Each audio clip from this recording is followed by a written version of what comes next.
বর্ণীয় দ্বীপের গাছপালার মাঝে লুকিয়ে আছে এক অপ্রচলিত রহস্য, আর সেটি হলো এই অদ্ভুত বানরকে ঘিরে। এদের নাম প্রোবস্কিস মানকি, যারা মোটেই আমাদের পরিচিত বানরদের মতো নয়। এদের ঝুলে থাকা এই লম্বা নাক সামাজিক মর্যাদা, পুরুষত্ব এবং ক্ষমতার প্রতীক। আবার এদের পেট সবসময় ফুলে থাকে। তাছাড়া এরা পানির নিচে 20 মিনিট পর্যন্ত সাঁতার কাটতে পারে।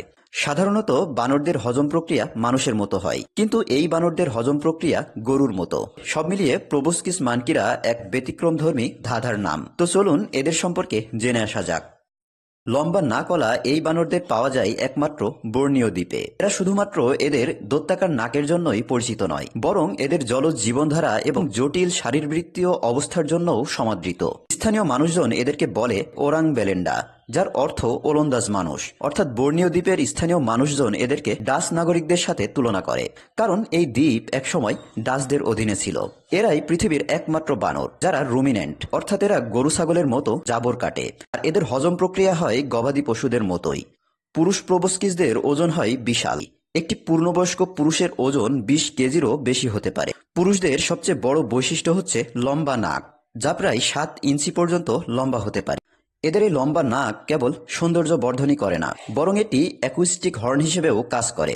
বিশেষ করে বিপদের সময় এরা নাকের সাহায্যে বিকট আওয়াজ তৈরি করে। এছাড়া স্ত্রী সঙ্গীকে আকৃষ্ট করতেও এরা নাক ব্যবহার করে। তবে স্ত্রী বানরদের নাক হয় ছোট। এই বানররা সাধারণত পাতা এবং ফলমূল খেয়ে জীবন ধারণ করে। মজার ব্যাপার হলো, অন্যান্য বানরদের হজম প্রক্রিয়া মানুষের মতো, কিন্তু এদের হজম প্রক্রিয়া হয় গরুদের মতো। এ কারণে এদের পাকস্থলী একাধিক প্রকোষ্ঠে বিভক্ত। এই বিশেষ পাকস্থলী কঠিন এবং বিষাক্ত পাতাও হজম করতে পারে। আর পাকস্থলী একাধিক প্রকোষ্ঠে বিভক্ত বলেই পেট সবসময় ফুলে থাকে। এই বানরদের আরেকটি ব্যতিক্রমধর্মী বৈশিষ্ট্য হচ্ছে এরা দারুণ সাঁতার কাটতে পারে। শিকারীর হাত থেকে বাঁচতে এরা প্রায়ই পানিতে ঝাঁপিয়ে পড়ে। আবার এদের পায়ের আঙ্গুলগুলো আংশিকভাবে জালের মতো চামড়া দিয়ে যুক্ত থাকে, যা এদের সাঁতার কাটতে সাহায্য করে। এছাড়া এরা পানির নিচে প্রায় 20 মিনিট পর্যন্ত সাঁতার কাটতে পারে। এদের সামাজিক অবস্থাও বেশ জটিল। এরা 2 ধরনের দলে বিভক্ত থাকে। এক ধরনের দল গঠিত হয় একটি পুরুষ এবং একাধিক নারী নিয়ে, আর আরেক ধরনের দল গঠিত হয় ব্যাচেলরদের নিয়ে। সে দলের সকল সদস্যই পুরুষ। সাধারণত শক্তিশালী লম্বা নাকওয়ালা পুরুষরাই দলপতির স্থান দখল করে। প্রোবস্কিস মানকিরা প্রকৃতির এক বিস্ময়। এদের দৈত্যাকার নাক, হজমের কৌশল এবং সাঁতারের দক্ষতা সবকিছু মিলে এরা এক দৃশ্যমান ধাঁধার নাম। দুর্ভাগ্যবশত এই বিরল প্রজাতির বানর আজ বিপন্ন।